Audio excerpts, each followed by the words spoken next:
série expositiva do Evangelho, e mais precisamente no capítulo de número 9. Versículo 13 ao 23 será o texto que nós nos concentraremos nessa manhã. Amém? Vamos ao texto. Levaram, pois, aos fariseus o que dantes fora cego. E era sábado, o dia em que Jesus fez o lodo e lhe abriu os olhos. Então os fariseus, por sua vez, lhe perguntaram como chegar a ver. Ao que lhe respondeu: aplicou o lodo aos meus olhos, lavei-me e estou vendo. Por isso alguns dos profetas diziam: esse homem não é de Deus, porque não guarda o sábado, diziam outros. Como pode um homem pecador fazer tamanhos sinais? E houve dissensão entre eles. De novo perguntaram ao cego: que dizes tu a respeito dele, visto que te abriu os olhos? Que é profeta, respondeu ele. Não acreditaram os judeus que ele fora cego, que agora via, enquanto lhe chamaram os pais, e o interrogaram: é este o vosso filho, de quem dizeis que nasceu cego? Como, pois, vê agora? Então os pais responderam: sabemos que este é nosso filho e que nasceu cego. Nós não sabemos como vê agora, ou quem lhe abriu os olhos também não sabemos. Perguntai a ele: idade tem? Falará de si mesmo. 23. Isso disseram seus pais, porque estavam com medo dos judeus, pois estes já haviam assentado que se alguém confessasse Jesus Cristo, fosse expulso da sinagoga. Por isso é que disseram os pais, por isso que lhe disseram os pais: ele idade tem, interrogai-o. Amém? Vamos ao Senhor em oração. Ó Deus bendito e santo, nós engrandecemos o teu nome aqui, através de louvores, através de tua palavra, da exposição da tua palavra, da leitura da tua palavra. Ó Senhor, grande é, Senhor, a grandeza de tua presença em nossas vidas, em todos os meios graciosos que o Senhor tem nos dado. Quão importante é para as nossas vidas e os nossos corações adentrarmos o culto e ouvirmos a tua voz e podemos responder em orações e louvor. Ó Senhor, que tu falaste desde a abertura, que os nossos corações descansem em ti, em santo contentamento, em tua graça poderosa. Continua falando conosco essa manhã, ó Deus, em o nome de Cristo Jesus. Amém. Nesse texto, irmãos, que nós acabamos de ler, o tema para nós é o perigo do tradicionalismo sem a verdade. A tradição sem a palavra de Deus. A tradição sem a Bíblia. E antes de adentrarmos o texto, a exposição do texto em si, eu gostaria de fazer com a igreja uma defesa à verdadeira confessionalidade e o perigo das tradições humanas, tá? Gostaria de fazer essa defesa da verdadeira confessionalidade e o perigo das tradições humanas. Primeiro ponto, o que é confessionalidade? Esse é um termo caro para nós reformados. Deve estar na ponta da língua de todos aqueles que passaram por sala de novos membros, que são membros de uma igreja como a nossa, deve saber, tem obrigação de saber o que é ser confessional. Mas relembrando, ser confessional significa submeter-se à autoridade da palavra de Deus. Que maravilha! Nós poderíamos iniciar o texto ou você pensar que eu iria responder que ser confessional é estar pura e simplesmente estar submetido a uma tradição ou uma confissão. Mas eu inicio essa defesa a dizer: ser confessional significa submeter-se à autoridade da palavra de Deus, conforme ensinada e sistematizada por documentos históricos como a nossa Confissão Batista de 1689. Estamos submetidos à autoridade da palavra de Deus. Esses documentos históricos, como a nossa confissão, é um sistema de ensinamento. Não substitui as Sagradas Escrituras, mas nos ensina as Sagradas Escrituras. Logo, a confessionalidade é a tradição alicerçada nas Sagradas Escrituras. Diferente do tradicionalismo. que se apega a costumes sem base bíblica. Perceba, diferente de um mero tradicionalismo, que se apega a costumes, a regimes, sem base bíblica, a confessionalidade busca preservar a sã doutrina e aplicá-la à vida da igreja. Ser confessional é isso, buscar preservar o que é a palavra de Deus, o que é a sã doutrina, e não somente isso, pois a confessionalidade não consiste em mera teoria, mas sim doutrina entendida, doutrina praticada. Ela protege contra heresias, porque nós temos aquilo que nós cremos, nós publicamos, aquilo que nós cremos, nós confessamos, nós professamos. Logo, a verdadeira confessionalidade protege contra heresias, promove unidade teológica, orienta a prática cristã de forma fundamentada em costumes, fundamentada no que eu acho, fundamentada no que um grupo de presbíteros entende? Não, fundamentada nas Sagradas Escrituras. Assim, uma igreja confessional não cria doutrinas novas. Uma igreja bíblica confessional não cria novas doutrinas, mas permanece. Característica da verdadeira confessionalidade é a permanência nas Sagradas Escrituras e nas doutrinas bíblicas. Ela permanece firme na fé, uma vez dada aos santos. Judas, capítulo 3. Judas, versículo 3, perdão. Rejeitando tanto o liberalismo quanto o legalismo das tradições humanas. Aqui, essa defesa e o alerta ao perigo de tradições humanas e uma defesa à verdadeira confessionalidade. Por isso, o nosso tema, o perigo do tradicionalismo sem a verdade. O tradicionalismo sem a Bíblia, o tradicionalismo sem a verdade, não é confessionalidade. Desde o início da história da redenção, meus irmãos, Deus revelou a sua vontade por meio da sua palavra. Como nós conhecemos a vontade de Deus? Deus revelou a sua vontade por meio de sua palavra. Estabeleceu um povo para viver de acordo com essa verdade. Deus revela a sua vontade por meio da sua palavra e estabeleceu um povo para viver de acordo com esta verdade. Como o povo de Deus é orientado, se move e é movimentado pela revelação da palavra de Deus, que é a verdade. No entanto, ao longo dos séculos, sempre houve uma tendência de substituir a obediência à palavra de Deus por um perigo a tradições humanas. Sempre houve, ao longo da história, esse perigo. A confessionalidade verdadeira não é uma adesão cega a costumes religiosos, imposições de homens. Isso não é confessionalidade, mas uma submissão fiel às Escrituras. Logo nós chegamos então no capítulo 9 de João. E qual é o problema dos fariseus no capítulo 9? Eles não rejeitam Jesus com base na lei de Deus. Já ouvi muitas pessoas pregando nos evangelhos e caindo no erro de pensar que Jesus estava indo contra a lei de Moisés.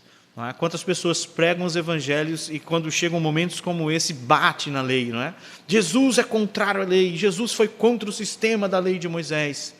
Não, Jesus está indo contra as tradições humanas, as tradições de homens. Aquele cercadinho farisaico, aquele cercado criado pelos fariseus, que via proteger a lei, quando na verdade afastou o povo do verdadeiro sentido da lei. Eles não rejeitam a Jesus com base na lei de Deus, mas porque ele confronta as suas tradições. Esse mesmo perigo existe hoje. Que perigo? Igrejas que se tornam tradicionalistas, sem fidelidade bíblica, colocando costumes acima da verdade revelada. Preste atenção nisso. O tradicionalismo sem a fidelidade bíblica é colocar costumes acima da verdade revelada. Isso não é ser confessional. Repito mais uma vez, Ser confessional significa submeter-se à autoridade da palavra de Deus, conforme ensinada por documentos históricos. Não é uma substituição da palavra de Deus, mas está alicerçada na palavra de Deus. Um resumo do texto que nós temos e que nós lemos. Esse texto revela que a incredulidade não resulta de falta de evidência. Aquele homem era cego e agora vê. Ele foi curado de fato, mas esses fariseus irão rejeitar essa cura, serão incrédulos em relação a essa cura. Logo, o que esse texto nos mostra é que a incredulidade não é resultado de falta de evidência, mas de dureza do coração. Pessoas que rejeitam deliberadamente o Evangelho, não é porque o Evangelho não é claramente pregado, não é. É porque os seus corações são incrédulos e duros. Quando a tradição humana se torna mais importante do que a revelação divina, a verdade é rejeitada. Uma igreja, um povo, uma comunidade, que na verdade o que se torna mais evidente é a sua própria tradição, o que acontece é que a revelação como a verdade de Deus é rejeitada. E a fé é sufocada pelo medo. É o que nós temos aqui. A divisão que nós vamos seguir neste sermão, do versículo 13 ao 16, é quando a tradição supera a verdade. Quantos lugares, meus irmãos, a verdade da palavra de Deus não existe. Sua mera tradição e a sua religiosidade já superou a palavra de Deus há muito tempo. Veremos isso do versículo 13 ao 16. Do versículo 17 e 19, nós vemos como a incredulidade rejeita a verdade. Se a tradição e o tradicionalismo humano sufoca a verdade, oprime a verdade, a incredulidade rejeita a verdade. O último ponto, versículo 20 ao 23. Quantas pessoas estão presas em tradições no mero tradicionalismo e não confessam a Cristo por medo da exclusão e o compromisso com a verdade. Estamos comprometidos com Cristo ao ponto de não temer, não fazermos parte de sistemas, associações, ou nós estamos tão apegados às nossas próprias convicções e tradições e não mostramos que somos de fato comprometidos com o Evangelho. Uma frase doutrinária para fixação. Quando as tradições humanas ofuscam a autoridade de Cristo, a incredulidade fortalece. Ainda que tenha aparência de piedade, de religiosidade. Quando tradições de homens ofuscam a autoridade do Senhor, o que está sendo fortalecida não é a fé, ainda que tenha a aparência de fé. O que está sendo fortalecido, na verdade, é a incredulidade. E até mesmo um milagre evidente, como esse cego, é curado, até mesmo um milagre evidente como este é rejeitado. Por que é rejeitado? Porque quando cresce a tradição do homem, a autoridade de Cristo é ofuscada. E o que está em evidência não é a fé, é a incredulidade. E o resultado final é a rejeição de um milagre como esse, que é evidente a homens e também àqueles religiosos. Versículo 13 diz assim: levaram aos fariseus o que dantes era cego. E era sábado quando Jesus fez o lodo e lhe abriu os olhos. Tornaram, pois, também os fariseus a perguntarem como vira, e ele lhes disse: pôs-me lodo nos olhos, lavei e me vejo. Então alguns dos fariseus diziam: este homem não é de Deus, pois não guarda o sábado. Diziam outros: como pode um homem pecador fazer tais sinais? E havia dissensão entre eles. E aqui nós temos o primeiro ponto, meus irmãos. Quando a tradição supera a verdade.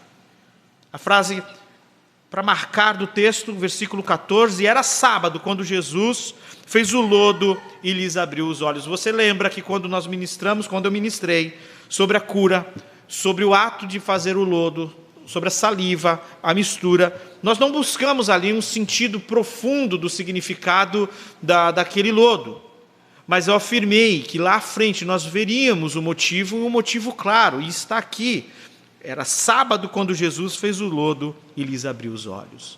É nítido que Jesus está confrontando não a lei de Moisés, mas a mera tradição daqueles homens. No versículo 13 vai dizer: levaram, pois, os fariseus, o que dantes era cego. O que nós temos aqui é um exame do milagre. Os fariseus agem como os juízes. É comum, no caso de um milagre como aquele, uma cura como aquela, levado a pessoa a ser examinados pela autoridade religiosa, por sacerdote, o sumo sacerdote. No caso aqui, os fariseus, que está presente no texto. Eles agem como juízes, mas não buscam a verdade. Esses homens não estão analisando, eles não irão analisar este cego buscando a verdade de fato. Mas o que eles vão fazer é tentar condenar Jesus por violar a lei, não violar as suas regras. No versículo 15 e 16, nós temos esse sábado enfático. A tradição deles impedia que reconhecesse um milagre evidente. Meus irmãos, não na lei, mas pela tradição destes homens, era proibido curar no sábado, a não ser que fosse um caso de vida ou morte. No caso deste homem, poderia esperar o outro dia. Ele era um cego, mas um dia cego, qual o problema, não é? Ou seja, curar no sábado é pecado. Outro ponto é amassar em um sábado é trabalho. Ele amassou. É pecado. E esses homens, ao analisar como juiz o exame que eles estão fazendo dessa cura, o que eles estão enxergando é que Jesus curou num sábado. Jesus amassou, fez lodo num sábado. Isso é lei ou é tradição? Mera tradição. E essa mera tradição impedia que eles reconhecessem um milagre evidente. Em vez de glorificarem a Deus. Olha só, meus irmãos. Quando o tradicionalismo supera a verdade, ao invés de glorificarem a Deus, eles estão presos, estavam procurando detalhes que se encaixasse em sua mera tradição. O milagre está na cara deles. Está exposto, mas eles estão examinando se aquilo como foi feito se enquadrava naquilo que é suas regras. Esse questionamento revela a falta de interesse em ver o milagre como uma manifestação do poder divino. Isso ocorre conosco quando nós abandonamos buscar a verdade de Deus revelada ao ponto de querermos pura e simplesmente achar as nossas próprias regras nos outros. Em vez disso, se concentram na maneira de fazê-lo, evidenciando a cegueira espiritual dos fariseus. No versículo 16 vai dizer,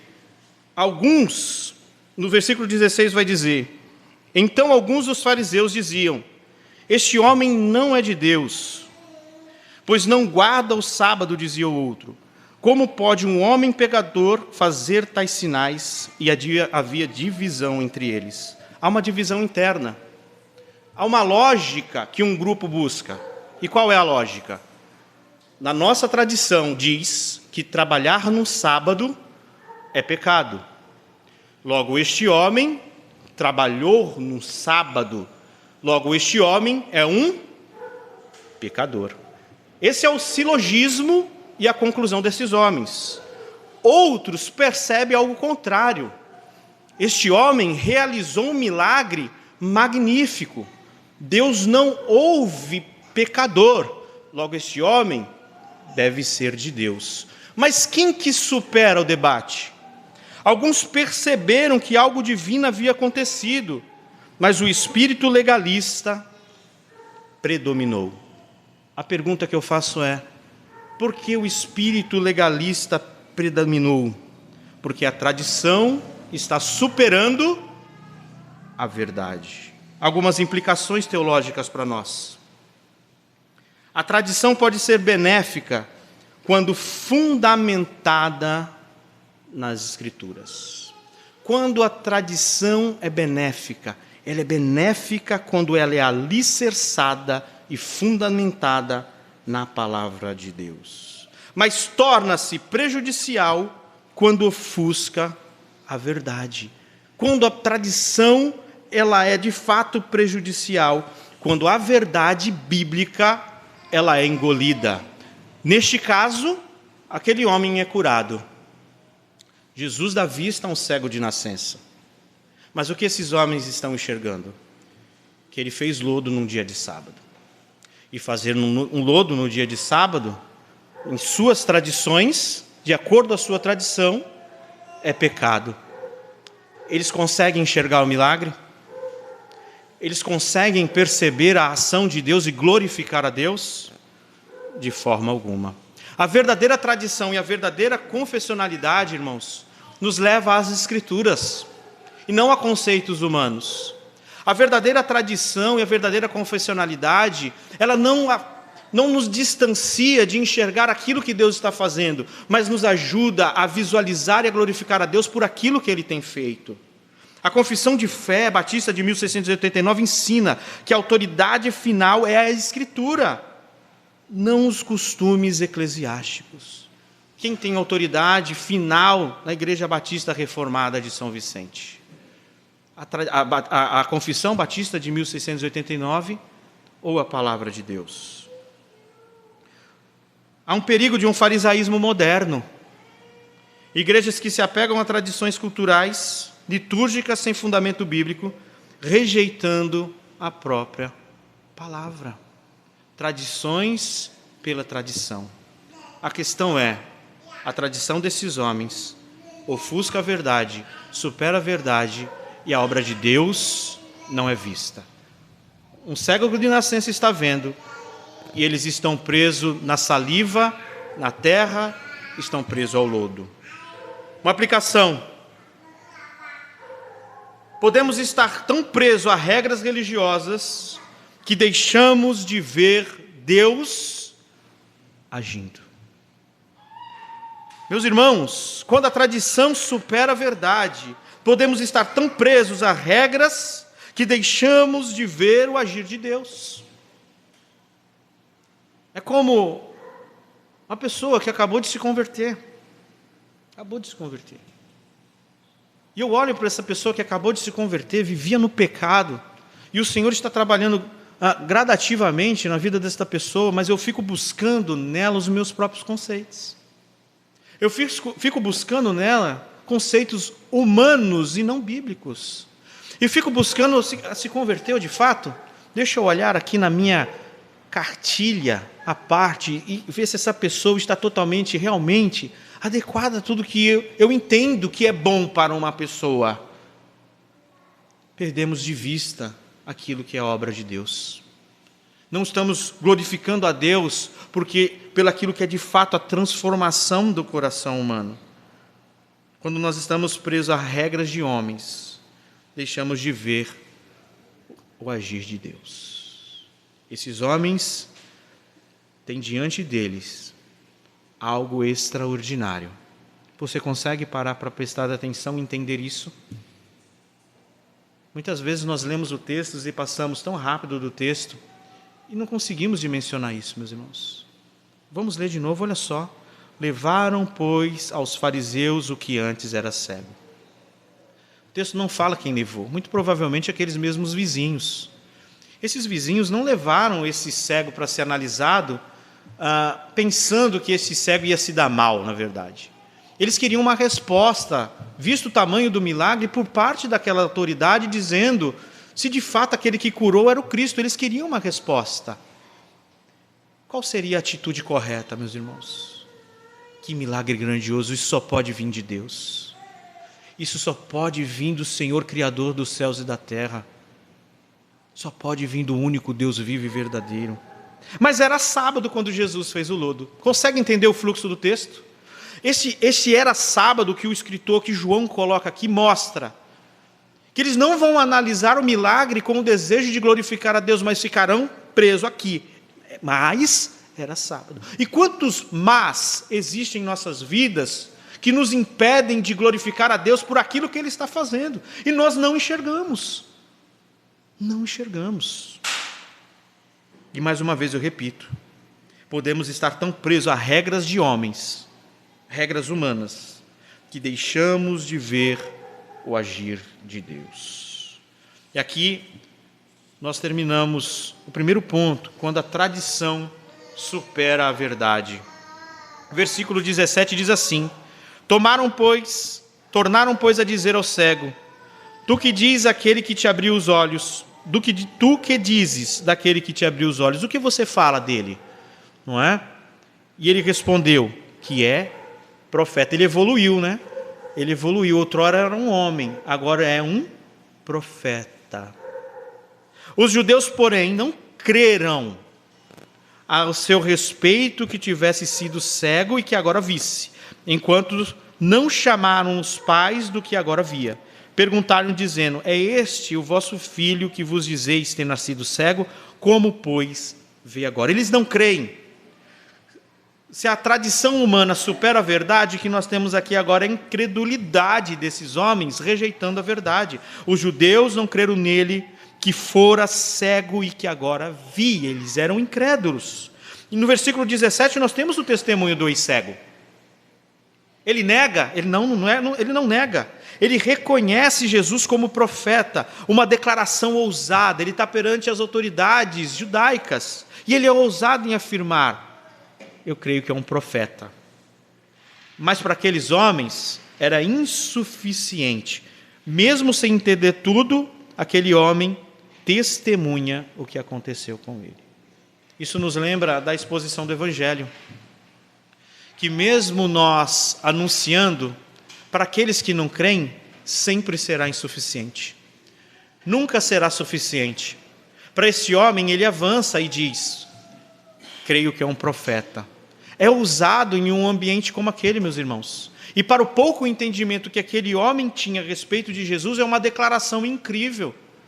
Isso nos ensina que mesmo sem conhecer todas as coisas, aqueles que creem em Cristo, de fato, têm a ousadia de Deus de declarar a Cristo, seja qual for o ambiente. Mas eles tentam desacreditar o milagre. Se a tradição busca ofuscar o milagre, ou seja, é sábado quando foi feito o milagre, aqui eles tentam desacreditar o milagre. Mesmo com a evidência clara, eles optam por rejeitar a verdade. Como e quando? Versículo 19. Perguntaram dizendo: é este o vosso filho que vos dizeis ter nascido cego? O ato deles chamarem os pais é uma tentativa de dizer: é mentira o que você está dizendo. Você nunca foi cego. Isso não ocorreu com você. Tentaram encontrar uma outra explicação. Quando o coração é obstinado e incrédulo em relação à verdade, o testemunho, ainda que seja simples, não é porque é simples, entende, meu irmão? De repente você esteja pensando assim: o meu testemunho é simples. O testemunho deste homem era simples. Creio que é um profeta. Dentro do contexto, o que ele está dizendo quando diz que Jesus é um profeta é muita coisa. Ele está dizendo que Jesus não é um mero homem. Ele é de fato alguém enviado por Deus. Mas muitas vezes nós achamos que as pessoas estão rejeitando porque a nossa pregação é simples, porque o nosso testemunho é muito simples. Ele não acreditou porque eu não fui muito profundo. Este homem, ele não está sendo desacreditado porque ele não está sendo profundo, mas é porque esses homens são obstinados. E você pode gastar 1 hora pregando ou 10 minutos. Se o coração for incrédulo, ele vai sempre tentar desacreditar da evidência da cruz que você está dando, através de sua exposição. E eles tentam encontrar uma outra explicação, porque não querem admitir que Jesus realizou o milagre. Chamar os pais para testemunhar mostra o desejo de desacreditar o milagre.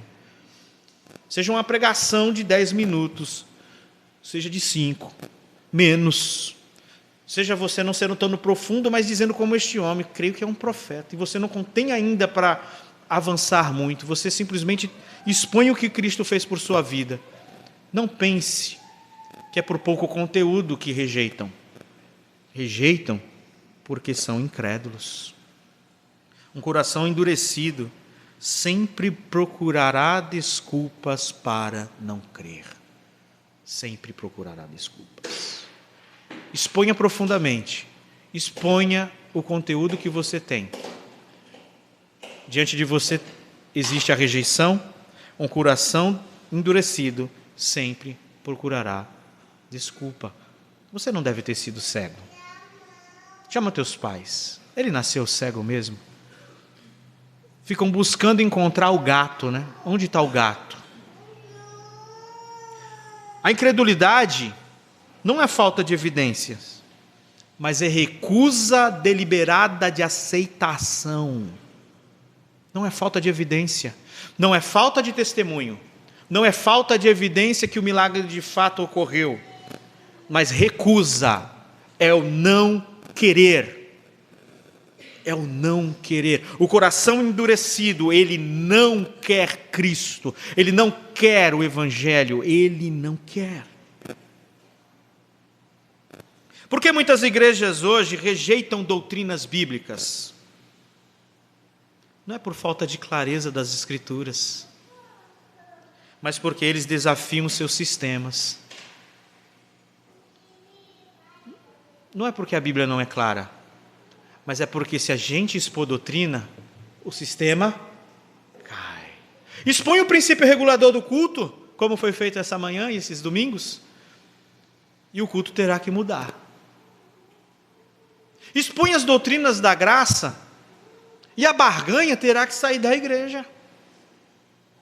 Mas essas doutrinas não são claras nas Escrituras, é tão difícil encontrá-las.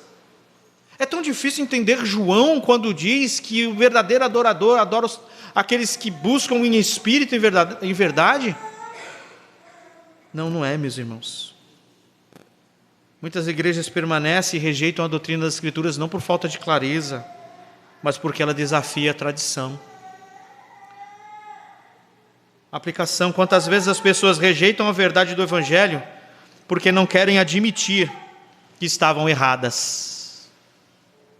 Se esses homens, olha só, se esses homens aceitam um milagre feito num dia de sábado, o que eles iam precisar rever? Toda a tradição. Por quê? Porque o outro silogismo se apresentou. E qual é? Qual é o silogismo que se apresentou? Diziam outros: como pode um homem pecador fazer tais sinais? Isso é uma chamada revisão. Isso é chamada revisão. Aceitar o milagre seria reconhecer que a tradição do sábado estava errada. E por que muitas vezes pessoas rejeitam a verdade do Evangelho? Porque não querem admitir o seu erro. É o coração endurecido, obstinado em não admitir que está de fato errada.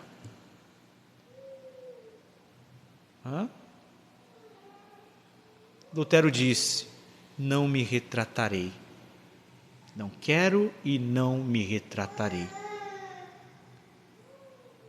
A igreja, meus irmãos, sempre será chamada a viver com base nas Sagradas Escrituras. Mas quando nos apartamos das Sagradas Escrituras e buscamos um sistema que nos agrade, as doutrinas bíblicas sempre irão nos confrontar. Sempre irão nos confrontar. Não é? Estou eu preparando o meu sermão. Coloquei conceitos maravilhosos. Falei: acho que se eu falar isso vai trazer um impacto.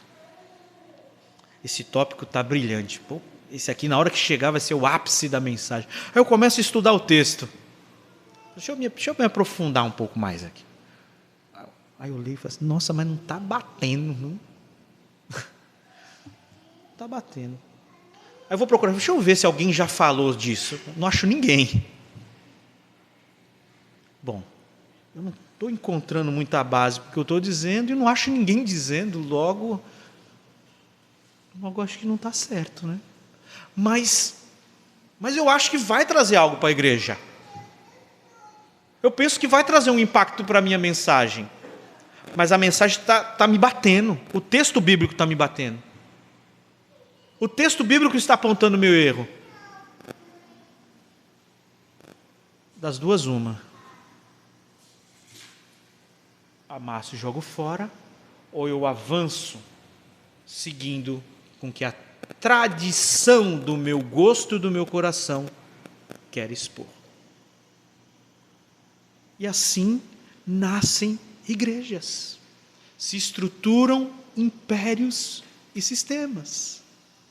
Não é num projeto, num pico da montanha, onde a pessoa recebe uma elevação tão poderosa e ela sai com toda aquela carga. Não, é numa mensagem, é num subtópico que eu não quero tirar. Mesmo a Bíblia mostrando que não deveria estar lá. E assim nós avançamos. Por quê? Por que pessoas rejeitam a verdade do Evangelho? Porque não querem admitir que estavam erradas.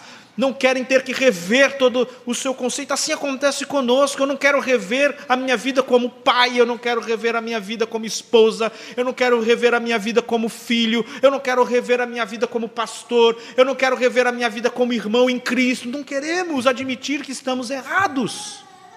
E ficamos apegados, firmados em nossas próprias tradições e conceitos, em nossas ideias. E o que se chama isso? Fé, incredulidade que rejeita a verdade. Isso não é fé, meus irmãos, é incredulidade. Terceiro ponto do sermão, do versículo 29, versículo 19 ao 23. E perguntaram-lhe, dizendo: é este o vosso filho, que vos dizeis ter nascido cego? Como, pois, vê agora? O rapaz já tinha respondido, já não tinha respondido? Já tinha respondido, mas eles tornam a pergunta para os pais, porque eles querem desacreditar o milagre. Seus pais lhes disseram: sabemos que este é o nosso filho, e que nasceu cego, mas como agora vê, não sabemos. Ou quem tem ali aberto os olhos, não sabemos. Aqui parece ser honesto da parte dele, quando ele vai dizer: tem idade, perguntar-lhe a ele mesmo, e falará por si mesmo. Se não tivesse o texto seguinte, nós acharíamos que era honesto da parte deles. Mas o texto seguinte nos mostra a covardia dos pais.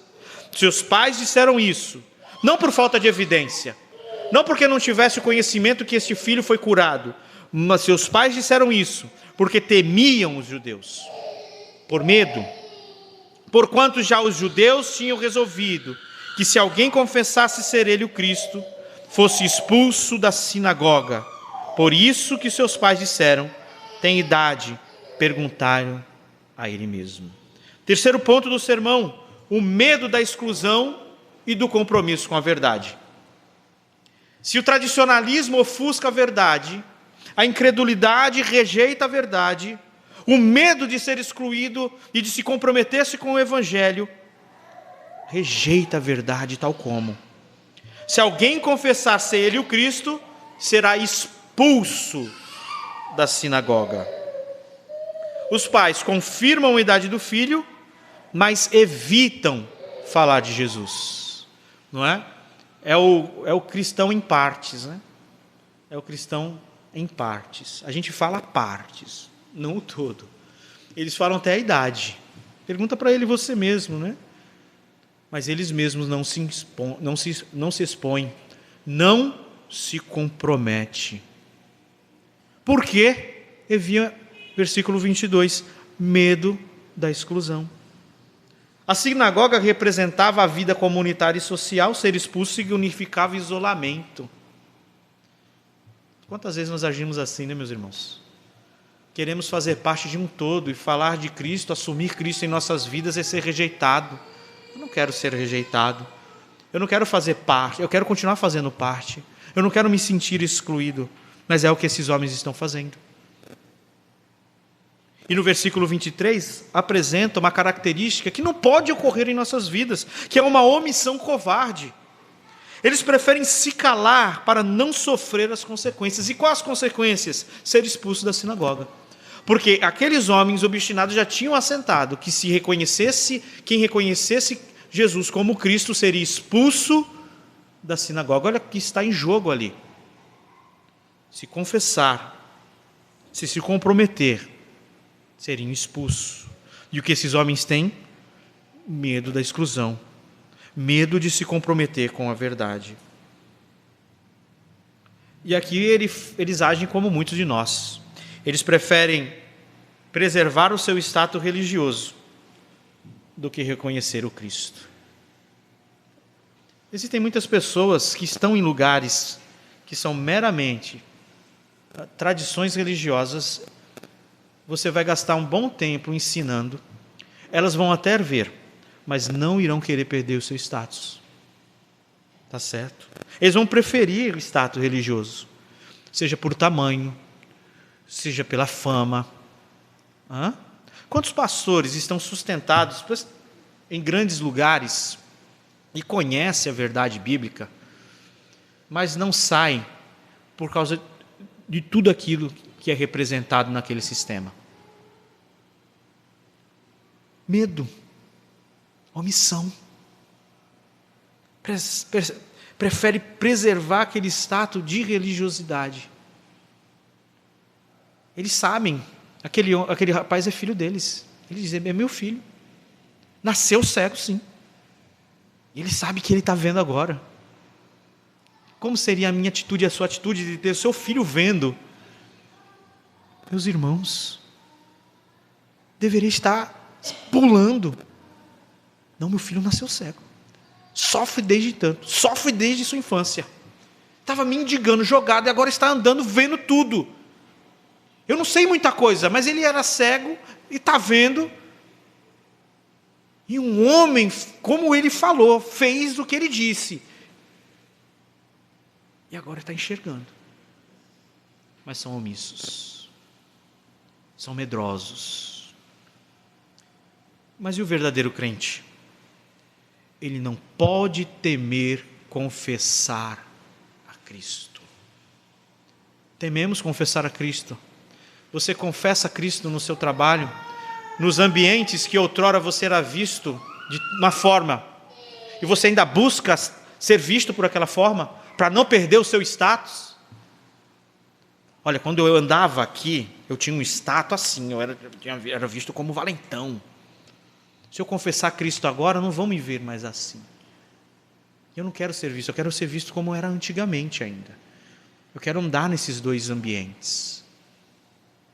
Eu quero preservar esse meu status aqui. E se eu confessar a Cristo aqui, esse meu status será desfeito, desmanchado. E eu quero preservá-lo. Hoje muitos temem perder o seu status social ou aceitação a defender a sua fé. Você frequenta um ambiente de pessoas contrárias à fé, e se você expor a sua fé, a sua aceitação será reduzida. E quantos negam a Cristo com medo de não serem aceitos? Se escondem porque não querem ser aceitos, com medo de perder a aceitação. E a verdadeira confessionalidade? Ela exige coragem, porque ela nos chama, é um chamado a permanecermos fiéis à verdade. Fiéis à verdade. Mesmo quando isso nos torna impopulares. Palavra, impopulares, em era como a nossa, a era do like, me faz tremer, pastor. Na verdade, eu postei uma foto ontem, estou de olho quantos coraçãozinhos já tem. Estou de olho quanto dedinho já tem. Ser impopular na era do like, irmãos, dos views, parece que não combina com a nossa atualidade. Mas confessar a Cristo muitas vezes nos torna impopulares. Mas na mentalidade moderna, pós-moderna, é o contrário. Nós queremos ser populares. E como muitas vezes nos tornamos populares, rejeitando a verdade, diminuindo o impacto doutrinário, não confessando de fato, sendo omisso por medo de não fazer parte. Aplicação. Você tem medo da rejeição? Tem medo de ser rejeitado no trabalho, na sua família, que tem uma tradição enorme? Tradição da minha família de berço. Se eu expor a minha fé, vou ser rejeitado. Você tem medo? Esses homens tiveram medo. Os pais deste homem não assumiu a fé como ele é. Onde eu tenho a fé do cego? É um profeta. Curtinho, né? Precisou muito? Precisou você chegar na tua família e falar assim: senta aí, família, agora eu vou expor toda a teologia sistemática, eu vou expor as doutrinas, eu vou expor para vocês as institutas. Precisou fazer isso? Não, bastou somente assim. É um profeta. Só testemunhou o que Cristo fez. A omissão gastou mais tempo. Gastou mais tempo a omissão. A omissão precisou falar: eu sei que é o nosso filho, não é? Só que eu sei que nasceu cego, como agora vê, eu não sei, já tem idade de pergunta para ele. Certo? A questão é: tem medo da rejeição? Quantas vezes deixamos de falar de Cristo por medo do que os outros vão pensar? Por medo do que os outros vão achar? Meus irmãos, o verdadeiro crente não pode temer confessar a Cristo. A nossa vida é um chamado a não omitirmos aquilo que o Senhor fez pelas nossas vidas, mas de confessar, de crer e expor a nossa fé. Temos então aqui a escolha entre aquilo que é a tradição humana e a verdade bíblica. A tradição humana abandona aquilo que é a revelação de Deus e se firma em conceitos de homens, como aqueles homens fizeram. E arrasta, né? E existem atitudes nossas que vão estar muito mais relacionadas a tradições de homens do que, de fato, a verdade bíblica. Não é isso? Como, por exemplo, o medo da rejeição. Como muitas vezes não reconhecer a verdade porque eu não quero assumir o erro. Essas atitudes, elas estão relacionadas de fato à palavra de Deus ou a tradições de homens? A tradições dos homens. Os fariseus preferiram sua tradição à revelação de Deus. Assumir aquela cura num sábado era assumir que erraram. Nós, pastores, estamos prontos a assumir quando erramos? Você, meu irmão, está pronto a assumir seu erro? Ou estaremos apegados àquilo que é as nossas próprias convicções e tradições? Os pais do cego temeram a rejeição social e se omitiram. De fato, se a verdade está em nossas vidas, em nossos corações, estamos prontos a declará-la, a verdadeira confessionalidade. A verdadeira confessionalidade é mais do que ter em minha casa, em minha estante, uma confissão imprimida.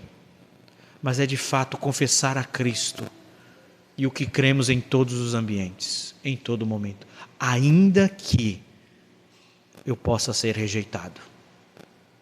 Ainda que toda a minha família venha me rejeitar. Ainda que os meus amigos antigos venham me rejeitar. Quantas pessoas, até mesmo o evangelho está batendo no seu coração e na sua mente, mas diz: eu não vou para a igreja, e porque com medo de ser rejeitado pelos amigos que tinha. Sofra e verá os seus amigos. Não se iluda. Os pais do cego temeram a rejeição e se omitiram. Não se omita. Você conhece a verdade, declare a verdade. Confesse a verdade, ainda que seja em poucas palavras, como aquele homem fez. O ex-cego, mesmo sem ter uma formação teológica, teve coragem de testemunhar. Que formação ele tinha lá? Para não se omitir e confessar, nem uma. Mais à frente nós vamos ver a declaração: que eu sei é isso. Eu era cego e agora vejo. O ex-cego, mesmo sem ter formação teológica, teve coragem de testemunhar. Eu vejo isso em muitos ambientes, irmãos.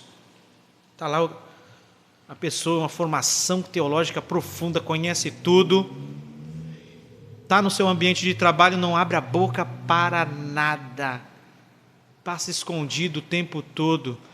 Aí você vê o irmãozinho, simplesinho, em todo o ambiente que ele está, ele faz questão de falar de Cristo. Fala do seu Cristo, fala do que ele fez, sempre quando oportuno, sempre quando tem oportunidade.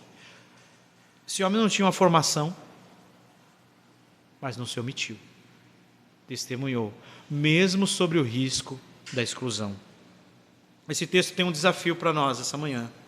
Como uma igreja confessional, devemos estar atentos para não transformar tradições em barreiras para a verdade. Nossa confessionalidade não pode se transformar em barreiras para a verdade, meus irmãos. Vocês entendem isso? Você está vendo, consegue ver a obra de Deus na vida das pessoas? Consegue acompanhar progressivamente um coração sendo transformado? O Senhor chamando um pecador? Ou não consegue ver? E se não consegue ver, o que está impedindo? As tradições engoliram a verdade? Somos confessionais, estamos submetidos às Escrituras. E nós devemos estarmos atentos. Quantos lugares eu tenho visto, principalmente em nosso meio, que começam com pretensões de confessionalidade. E quando você menos espera, a igreja, ela não revela Cristo, mas revela homens. Revela um grupo. Revela um grupo.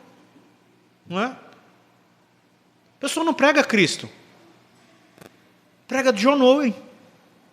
A pessoa não prega Cristo. Prega o puritano. Não é? A igreja precisa ter características que me aponte o tempo. E vamos perdendo de vista o que Deus faz, irmãos. Ser confessional não é transportar um tempo. É ser bíblico. É ser bíblico. É o retorno às Escrituras e não o tempo da história. João Calvino, Lutero e tantos outros, eles apontaram o retorno às Escrituras. Porque se eles fossem cair em qualquer outro tempo, ia dar problema. Ia dar problema. Leia Calvino e você vai ver, Agostinho é muito bom, mas isso aqui, não concordo. Tá certo? Mas e quando ele volta para Paulo? E quando ele volta para Romanos? Quando ele volta para qualquer pai da igreja, meus irmãos, ele vai falar assim, concordo com isso, mas isso aqui, tem problema. Mas e quando ele volta para Gálatas? E quando ele volta para Efésios? Ele encontra problemas, irmãos. Ser confessional não é voltar para um tempo da história, é voltar para as Escrituras. É voltar para a Bíblia. E nós, como Igreja Batista Reformada de São Vicente, nós temos um desafio aqui. E esse desafio é estarmos atentos para não transformar tradições em barreiras para a verdade. Retornamos para as Escrituras e não meramente para um tempo histórico. História maravilhosa, eu amo, quem me conhece sabe. Mas eu amo muito mais a Bíblia, as Escrituras. Ela é a base de tudo. A fidelidade a Cristo exige que enxerguemos além dos costumes e nos submetamos inteiramente às Escrituras. A fidelidade a Cristo. Fiel a quem? A Cristo. E a minha fidelidade a Cristo tem uma exigência, qual é? Que enxerguemos além dos costumes e nos submetamos inteiramente às Escrituras. Fiéis a Cristo, submetidos às Escrituras, confessionais, de fato. A minha oração essa manhã é para que Deus nos livre da cegueira espiritual e nos dê coragem para viver uma fé verdadeiramente confessional e bíblica. Não fique preso no lodo. Não fique preso na saliva e na poeira Veja Cristo, veja a obra de Deus, meus irmãos. Veja Cristo. Senhor, Tu és bom e eterna é a Tua bondade. Nos leve a ver. Senhor, quantas vezes nós estamos presos à nossa própria cartilha e não enxergamos os Teus lidares, não vemos o Teu agir, porque não está batendo com o que eu acho. Como aqueles homens que não enxergaram o milagre porque estavam presos em um conceito tradicionalista. E assumir o milagre seria assumir o seu erro, seria um chamado à revisão, mas nós não queremos rever nada. Eu não quero me rever a mim como um pastor, eu não quero me rever como um pai, como um esposo, nós não queremos rever, porque nós amamos as nossas tradições, estamos apegados a elas. Elas nos faz populares, nós já temos um ambiente onde ela se enquadra, e nós não queremos mexer em nada disso. Mas não, Senhor, sabemos que a verdadeira transformação, e mesmo a um ambiente daquele, que a nossa voz seja como a daquele ex-cego, é um profeta. Assim seja a nossa voz. Jesus Cristo é o Filho de Deus, o Verbo encarnado, que veio ao mundo, morreu por pecadores e ressuscitou ao terceiro dia, e vive e reina para todo sempre. Ainda que isso me exclua, que a nossa preocupação seja não estarmos excluídos do reino de Deus, e que os outros ambientes sejam secundários e irrelevantes comparado a fazermos parte do reino do Cristo bendito. Em nome de Cristo Jesus. Amém.